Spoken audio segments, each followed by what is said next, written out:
If it's your first time visiting Kyoto, consider yourself lucky, because you can't really compare it to anything.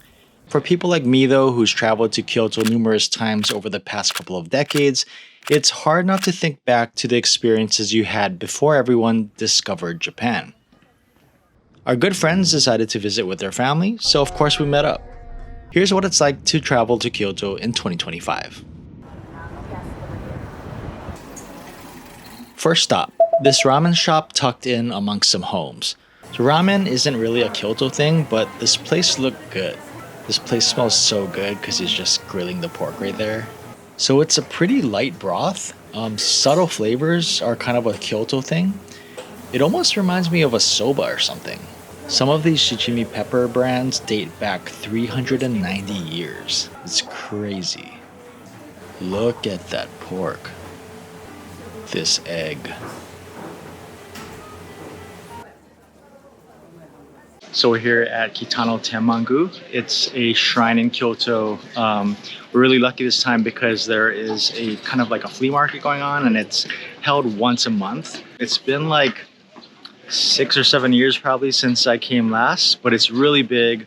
Lots of little booths selling snacks, collectibles, really vintage old items, mostly Japanese items. So let's go check it out.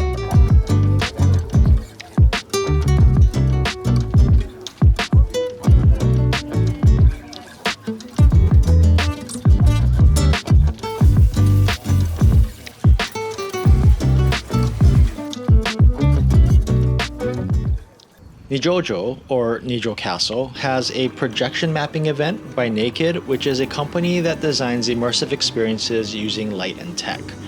We kind of missed the Sakura light up, unfortunately, which would have made it even better.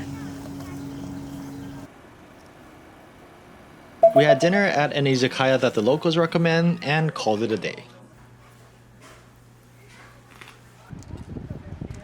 So we're getting more of a unique view of Kyoto today.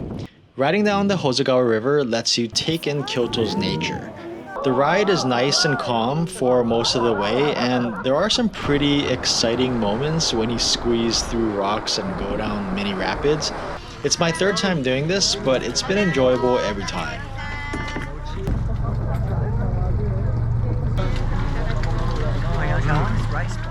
The boat ride ends in Arashiyama.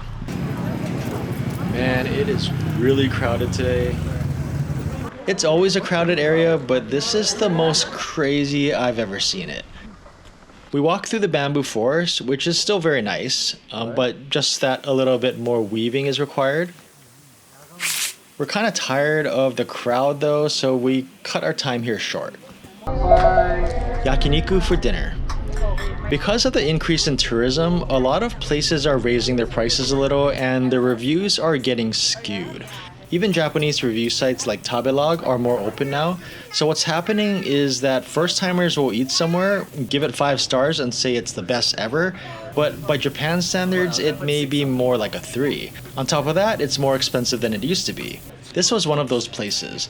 It was good, but probably a bit overvalued for the price.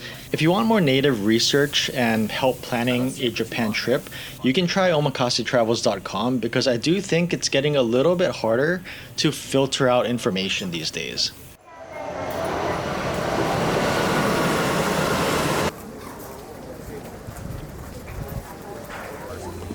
So we got here around 7:30 or so. Already a lot of people here, but I can't imagine what it'll be like in an hour or 2 hours. So that's just the reality of Kyoto now.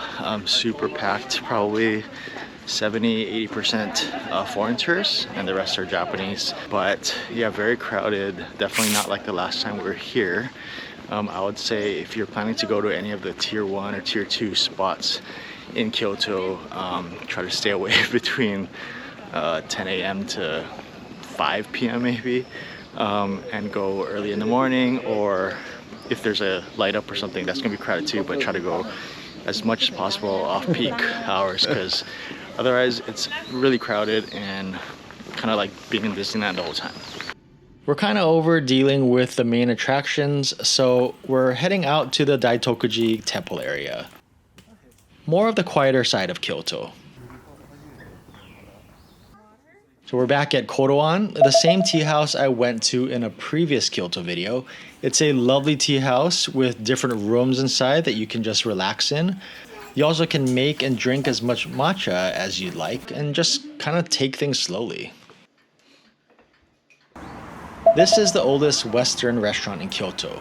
It dates back more than 125 years. Their skin tomato is surprisingly delicious. I got their signature hamburger steak, which has been a favorite for over a century basically. It comes steaming hot in this foil wrap, super tender, and you can just see the juices coming out. Super good. We're headed to Osaka next for more good food, and I found a new area there that I like. Stay tuned and hope to see you in Osaka.